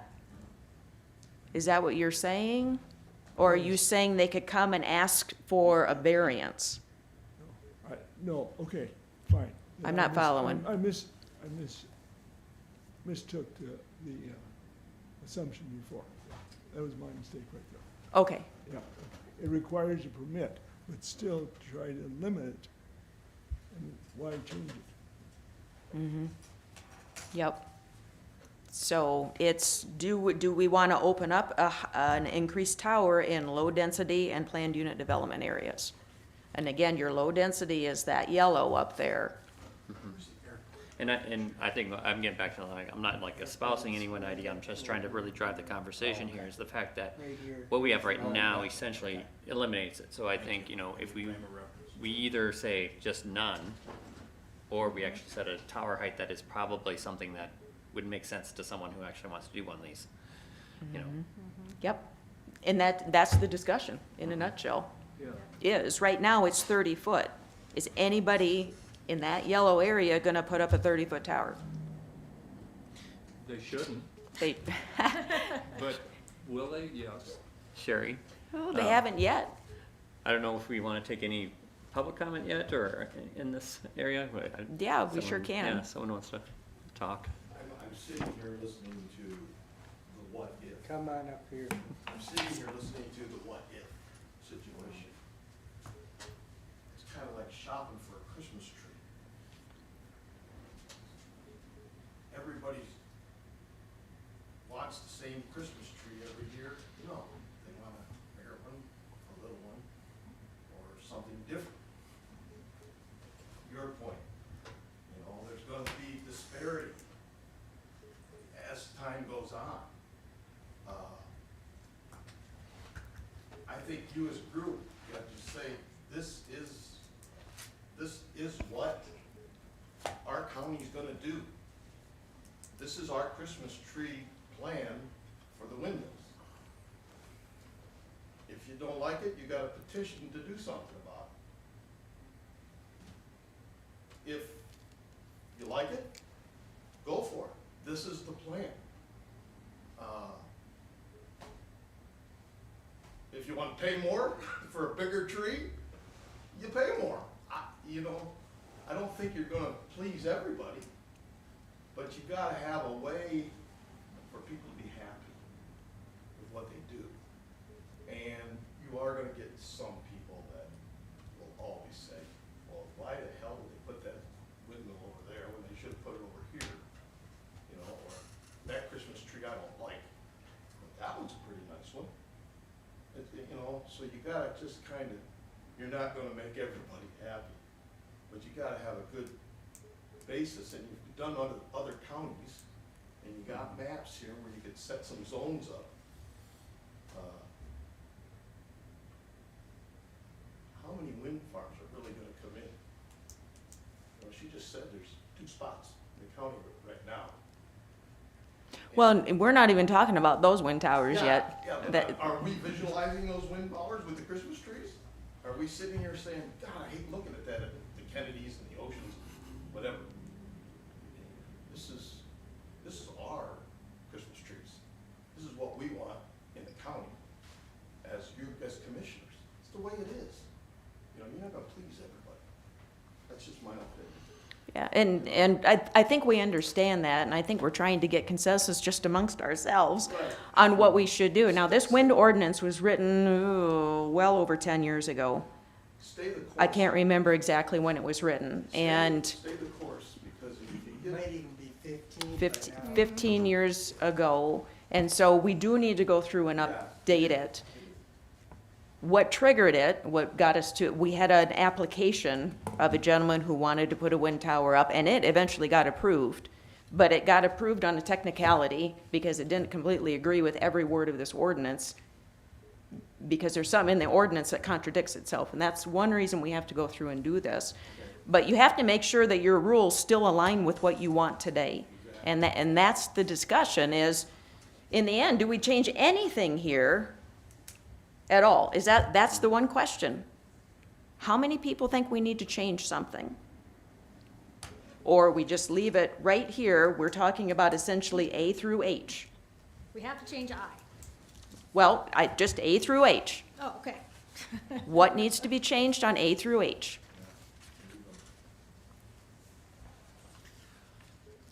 I'll say, other than technical issues, such as you can't buy a 30-foot tower, you can only buy a 33-foot tower. Other than that, I would say no changes. So in your mind, if we would change it to 35 or 40 feet, It- that Only- would encompass a tower you could buy. Because, and the only reason I say that is if we leave it at 30 and someone wants to put in a 33, they have to come in for a variance. And everybody knows my stance on variances.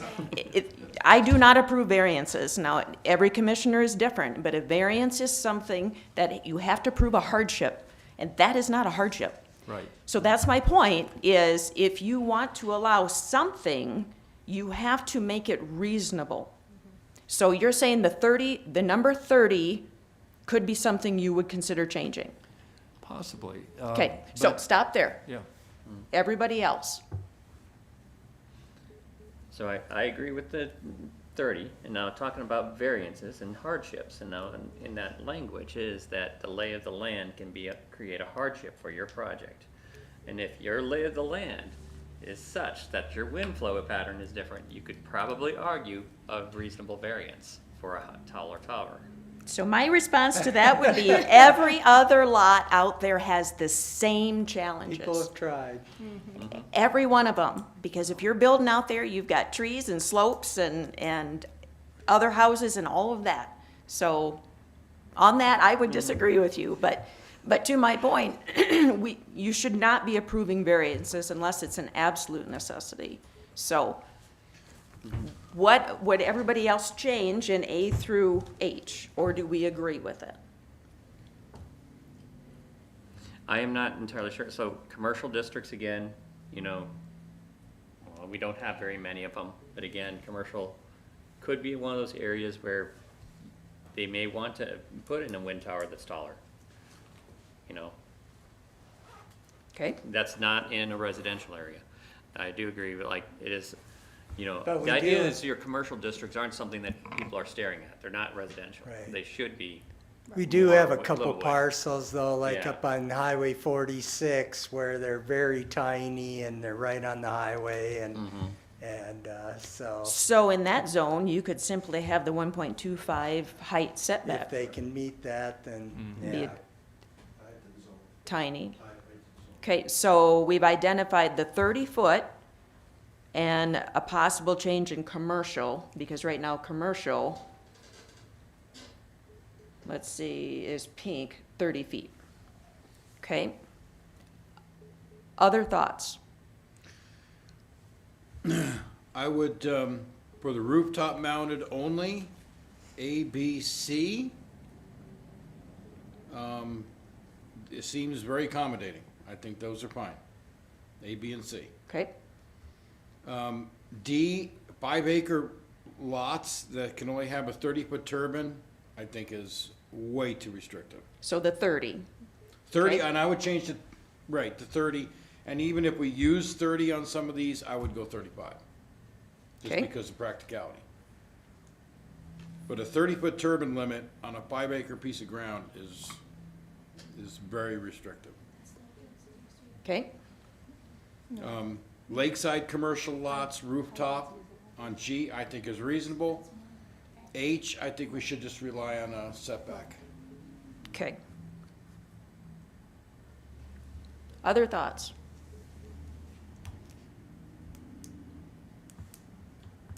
I just want something so they're not coming to planning and zoning wanting variance. I agree with you. I agree with you. I would like something that will encompass pretty much everybody who wants to do something, with just those few that have exceptions that would have to come before planning and zoning. I mean, that's the goal I have. When I look at this, that's my goal, is to try to have something in place so that they're not before like I said, doing the variances, whatever else, yeah, So changing the 30 to 35 yeah. would be acceptable. The commercial, maybe moving to more of a lot line setback. Okay, because is there a little bit of commercial, there's no commercial out by the lake, is there? It's pretty much the east side of Yeah, Yankton. no, there is. Is there- All along the highway. Okay, so right along the highway. Along the highway. But they're such tiny lots. Right. Okay, Everything in And then red Napa. here. Napa would be. Well, wouldn't that, your concern there is in G, isn't it? Lakeside commercial shall allow rooftop? only? Well, commercial and lakeside commercial are different. And I think Oh. we've agreed lakeside commercial should stay rooftop. Lakeside there is the any- I don't- purple here. These are lakes. Those are all lakeside commercial, so they're Right. not commercial, Right. different, yeah. Yeah, and I agree with that. I think the lakeside commercial should be more restrictive. Okay, Right. Gary, is there any straight commercial along Highway 52? Yeah, there is. There is one little square, isn't there? There is, What is I that? think it's towards the east. Because I got one little red square on mine. Here's a few Right there. here where state Okay. and Where is stuff it? That is where the flagpole is. Yep. There you go, yep. okay, so click, This is where the Yeah. flagpole is. well, and this they're is in all lakeside storage commercial. units. Click on that lot, how big is that This lot? one? Yeah. It's 18 acres. 18 acres. But then these are Those are all tiny. all, yeah, 0.9. So technically, that 18-acre lot, where was my 20? You could put up a 0.5. 1,300-foot wind tower. Well, no, because it's not square. You'd have to look at the, Yeah. cut it in half again, and it'd be 10 acres. Yeah. You know, it'd be reasonable. Probably wouldn't be too much taller than the flagpole. Though I believe half that is gonna be all covered in a storage building now. so- Yeah, there's two Yeah, more large correct. buildings going in there, so. Okay, and then, you know, when you get on the east side, you've got your SAPA and, you know, the Baldwin filters, all of that, which is commercial. And then there's Napa up where I live. Okay, other thoughts? We haven't heard from everybody yet. Well, it looks to me like the A through H, I think I would be fine with the 35-foot height instead of 30-foot, Okay, the way it's written. okay. So you would be better with commercial districts 35-foot, Yeah, I would too. okay? Mike, you too?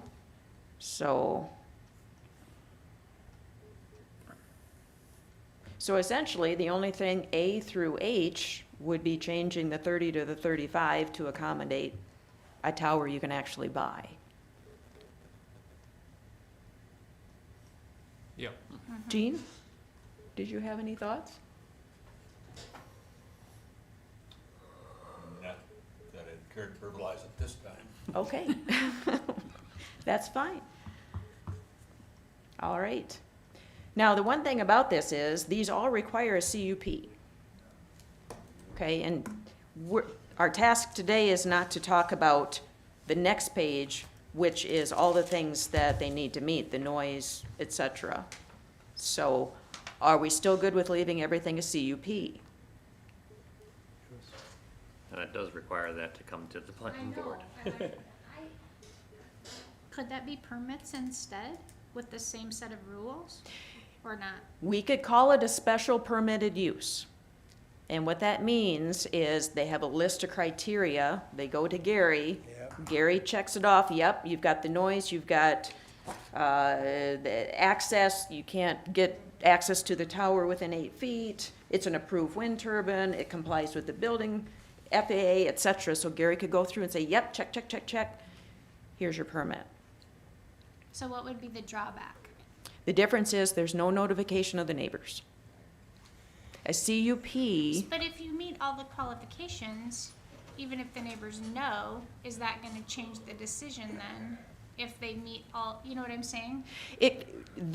so as a planning commission, they would come and make their case. If someone stood up and says, hey, I have a problem with this, could you move it 10 feet this way? Have you considered this? You know, whatever it is, then the discussion is had. Which would be better, Right. really, Yeah. that would be better. So, and then they're aware of it. They don't like, oh crap, when did that go in? And not know. Sometimes it forces people to talk to their neighbors, in that. So, you know, there's goods and bads. And just to be clear, we still, even in these zones, you're still gonna have that 1.1 times setback, and that's in the. Well, and part here- two. Note, part 2, and this is critical here. No part of the wind system structure may be sited closer to structures, property lines, than 1.1 times. So when you're looking at, if you've got, Which takes away a lot of these parcels it's huge, already. because if you've got a 5-acre lot and you've got a house sitting here, your tower, the tallest it could be is over here, because its circle is much smaller than the whole lot line. And that's where I read it, right in our own ordinance, because I remember reading that. So, and it's a structure, so you've got a little shed too. Well, or the RV and mobile home parks. Yeah, yeah. So, I mean, that even makes things tighter on those. So everybody's good. The only thing we're changing A through H would be 30 to 35. In F, I think in looking at the setbacks, A, talking about the tip of the blade, the height of the wind turbine being the tip of the blade,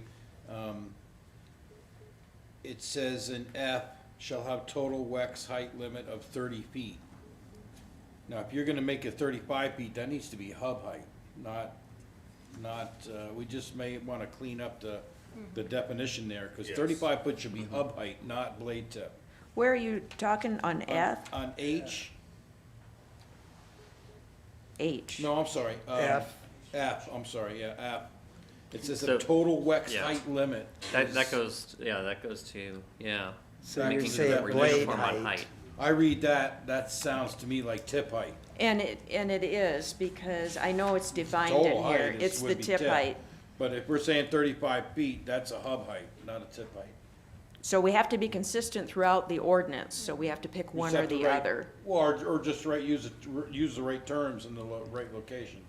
How about using both terms, the hub height and the tip height? Well, then because you can have different blades. Right, cause your On the hub. 1.1 should always correspond to tip height. Correct.